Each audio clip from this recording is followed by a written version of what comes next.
Today, I will share with you a strategy for rebuilding Kenya. Kenya stands at a crossroads. Our nation cries out for leaders, not just qualified individuals, but men and women whose hearts are aligned with God's purpose. Leadership is not about titles, degrees, or accolades. It's about the heart. Look at David, a shepherd boy, overlooked and underestimated, yet chosen by God to lead a nation. Why? Because his heart was broken before God. He ruled with integrity, humility, and a deep dependence on the Almighty. This is the kind of leadership Kenya and nations around the world need today. Whether you're leading a nation, a country, or a corporation, the principles remain the same. God is not looking for perfection. He's looking for surrender. He's looking for leaders who will rise to the throne will rise on three unshakable pillars of leadership. So the question is this: are you ready to lead as God desires? Are you ready to rebuild this nation? Not with human wisdom, but with divine strategy. The time is now. Kenya and the world is waiting. Will you answer the call? I would like to title this A Broken Nation. Now, when David rose to leadership, Israel was deeply divided.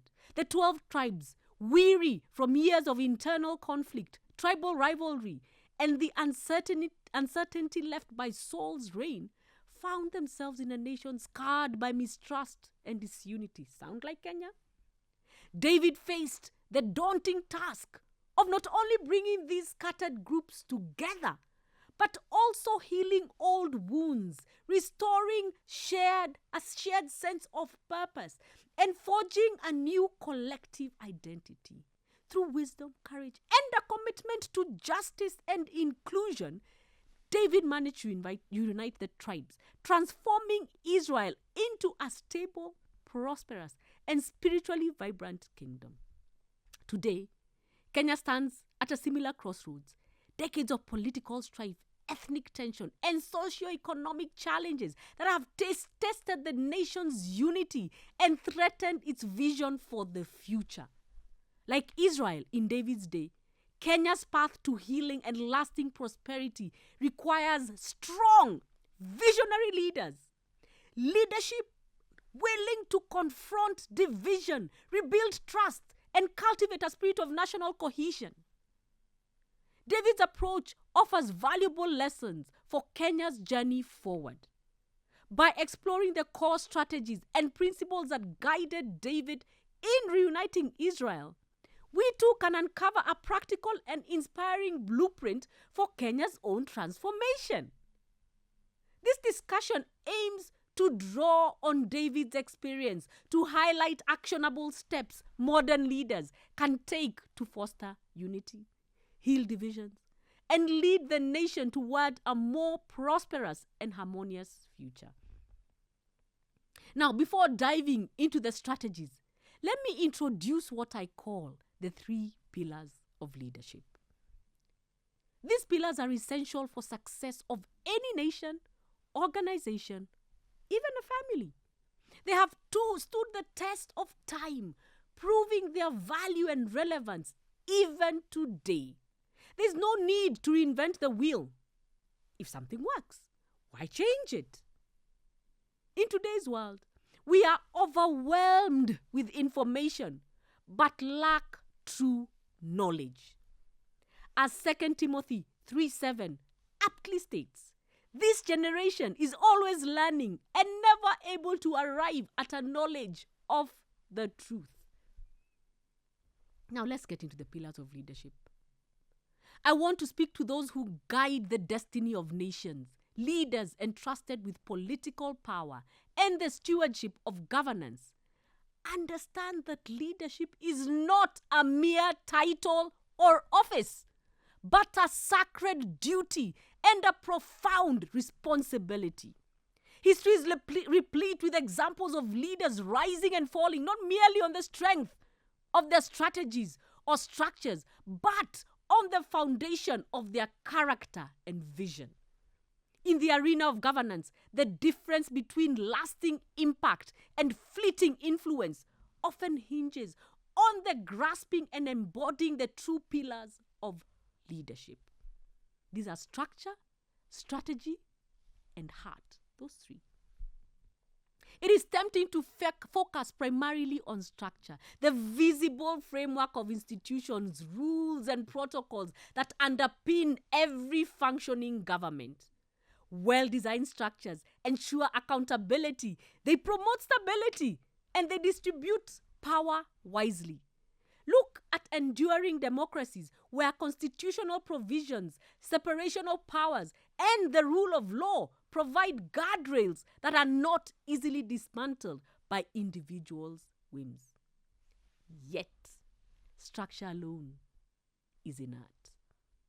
Even the most robust institutions can be subverted in the absence of ethical leaders.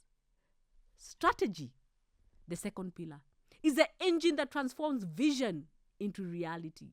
It involves planning, resource allocation, risk management, and the capacity to mobilize people and ideas toward a common goal.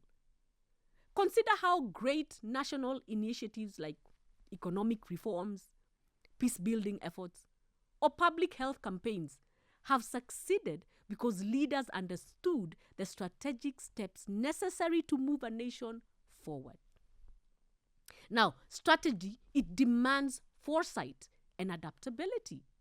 Political landscapes shift, crises erupt, and the ability to recalibrate plans can make it the difference between progress and stagnation. However, structure and strategy, while essential, are not unique. Countless governments possess detailed blueprints, clever policies. What distinguishes transformative leadership is the third one, the irreplaceable pillar, the heart. The heart is the wellspring of integrity, honor, and character.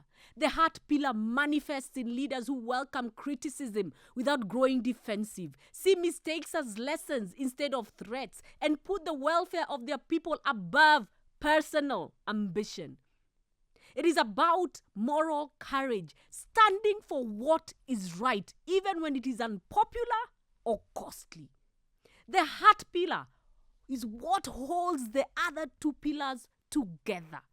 When a leader's heart is intact, it is easy to build structure and strategy. However, if the heart pillar is broken or non-existent, no matter how much strategy and structure you have in place, the cracks will inevitably show. For example, when a leader is confronted with a scandal or failure, a strong heart chooses transparency, accountability, and the hard road of restitution over the easy escape of denial. Such leaders inspire trust and cultivate loyalty, not just among followers, but within the ranks of their peers and even their opponents. These are the core pillars of leadership, my friends. Yet none of these pillars, structure, strategy, or heart, can thrive in isolation from vision. Vision is the animating force that gives leadership purpose and direction. Without it, governments become reactive, policies lack coherence, and unity dissolves into factionism. A compelling vision paints a picture of a future worth striving for. It may be the promise of peace in a divided land, economic opportunity for marginalized communities, or the guarantee of justice for all citizens. Leaders must ask themselves, what is the legacy I want to leave? Where do I wish to take my nation, and why? Vision, however, is not realized overnight. The pursuit of meaningful change requires profound patience and sensitivity to timing. In the world of politics, impatience often leads to manipulation, cutting corners, exploiting loopholes, or resorting to divisive tactics. These shortcuts, as tempting as they are, almost always sow seeds of long-term instability. Wise leaders understand that the value of incremental progress and the virtue of waiting for the right moment is important. Nelson Mandela, for instance, famously chose patience and reconciliation over vengeance, guiding South Africa through a delicate transition that could easily have unraveled into chaos. An equally overlooked aspect of timing is the humility to accept one's own readiness. Great leaders do not rush to occupy positions of power before they are prepared for the burdens those roles entail. Instead, they devote themselves to serving others' visions, learning from mentors, and embracing experience that build wisdom, resilience, and perspective. By championing others, they develop a deeper understanding of the needs and aspirations of those around them, laying a solid foundation for future leadership. Now, there's practical advice for political leaders. Then it is rooted in these timeless truths. Number 1, I want you to nurture your heart pillar. Invest in your personal development. Seek honest feedback. Foster humility and strive for ethical consistency in private and public life. Number 2, sharpen your strategy. Assemble diverse, capable teams. Encourage innovative problem solving and learn from both successes and setbacks on the national and global stage. And number 3, I want you to strengthen your structures. Uphold the rule of law, respect institutional processes, and ensure that governance frameworks evolve to meet the changing needs of your people. Number 4, clarify and share your vision. Communicate not just what you hope to achieve, but why it matters. Make your vision inclusive, ambitious, and understandable to all. 5, practice patience and discern timing. Resist the urge to move quickly. Be meticulous and remain steadfast through adversity. Number 6, invest in others. Mentor emerging leaders. Encourage collaboration and recognize that your greatest success lies in the success of your people. In summary, my friends, governance is more than a sum of all its policies or offices. It demands leaders who are architects, structure, strategists, strategy, and above all, custodians of the public good. That's the heart. When these pillars are guided by a compelling vision and anchored in the wisdom of timing and service, the potential for national transformation becomes not just possible, but inevitable. This is the call and the challenge for every leader who seeks to leave a mark on history, build wisely, lead courageously, and serve with a heart that beats for the people. Now, I would like to share a strategy to an inspiring leader to political office. Aspiring leader, my advice to you is you need to establish legitimacy through humility and patience. Let me explain a little bit using David. David's rise to power offers a timeless and deeply profound lesson for leaders in Kenya and beyond, particularly political landscapes often marked by impatience, power struggles, and self-interest. David's journey to the throne was not one of force, manipulation, or self-promotion, but one of humility, patience, and an unwavering trust in God's timing. David's approach to leadership provides a practical and insightful strategy for any aspiring leader or politician seeking to establish legitimacy, unite a divided people, and lead with integrity. However, it is crucial to recognize that what David endured and accomplished was by no means easy. At the very beginning, we see David did not even seek to be king. This was not a position he campaigned for or desired. When Samuel was sent to God by God to anoint him, what did David do? David was not posturing for power or vying for attention. He was busy herding sheep, faithfully carrying out the humble work assigned to him. Even when Samuel arrived at Jesse's house, David was overlooked by his own family. His own father did not even consider him worthy of being presented to Samuel. Imagine that, leaving him out in the fields. Yet God saw David's heart and chose him, declaring, "Man looks at the outward appearance, but the Lord looks at the heart." You can read this for yourself in 1 Samuel 16. From the moment of his anointing, David's life was marked by rejection, hardship, and trials. He endured hatred and jealousy from King Saul, who saw him as a threat and sought to kill him. David was forced to flee for his life, living as a fugitive in caves and wildernesses, constantly pursued by Saul's army. He was mocked, ignored, and rejected by many. Yet, he never allowed bitterness or pride to take root in his heart. Despite knowing that he was anointed as the future king of Israel, David never lauded his knowledge over anyone. He did not boast about his calling or demand recognition. Instead, he quietly and faithfully went about doing what God had asked him to do, trusting that God would lead the way in his perfect timing. David's humility in the face of rejection and hardship is a testament to the strength of his character and the purity of his heart.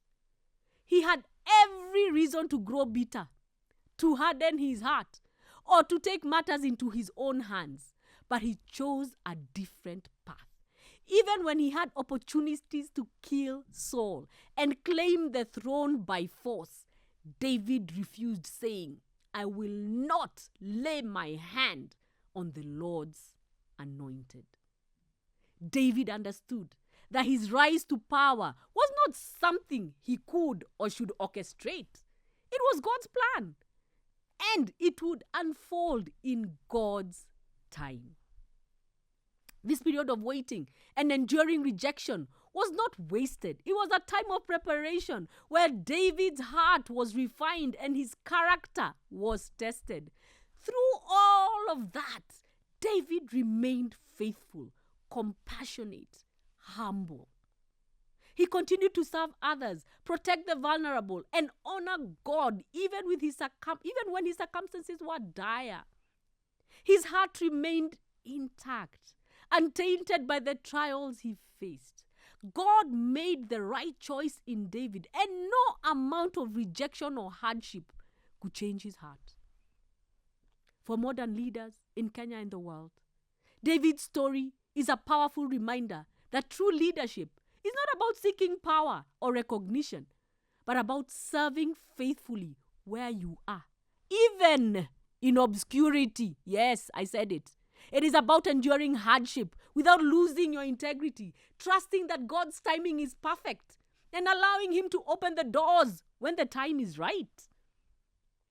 I want you to take David's life as a challenge to you, as a leader, to focus on your character rather than your position, to lead with humility rather than ambition, and to trust in God's perfect plan rather than forcing your own plan, which will fail inevitably. In Kenya's political landscape, where impatience and self-interests often dominate, David's example is a call to a different kind of leadership, one that prioritizes service, humility, and trust in God. Aspiring leaders must be willing to endure rejection, criticism, and hardship without allowing their hearts to grow hard or their motives to become self-serving. They must focus on serving the people, building trust, and letting their actions speak louder than their words. Just as David's legitimacy grew organically through his faithfulness and integrity, so too can today's leaders establish themselves by remaining steadfast in their calling and allowing God to lead the way. David's story is not just a lesson in leadership. It is a testament to the power of the heart that remains pure and humble in the face of adversity. It shows that true leadership is not about the position you hold, my friends, but about the character you cultivate. For Kenya, the world, and any aspiring leader out there, David's journey is a reminder that the greatest leaders are those who serve faithfully, endure hardship with grace, and trust in God's timing to fulfill destiny. Now, you may be wondering, how do I apply David's strategy to Kenya's political landscape? Well, Kenya, like many nations, has experienced political divisions, tribalism, and struggles for power that have often undermined national unity. Aspiring leaders and politicians can draw valuable lessons from David's approach to leadership, particularly how he established legitimacy and united a divided nation. So, how do you apply David's strategy as a political aspirant? I'll give you a few points. Write this down. Chukua kitabu, anza kuandika. Number 1, exercise patience in leadership aspirations. The world is very fast-paced. Political environment, many leaders are tempted to rush into power, often through divisive tactics, manipulation, or force. David's example teaches us that true leadership is not about seizing power at all costs, but about waiting for the right time and earning the trust of the people. Aspiring leaders in Kenya must be willing to serve in smaller capacities, build their credibility, and demonstrate their commitment to the people before seeking higher office. Leadership is a journey, not a sprint. And patience is a virtue that builds lasting legitimacy. Andika. 2, building trust through service. David's legitimacy was rooted in his service to the people.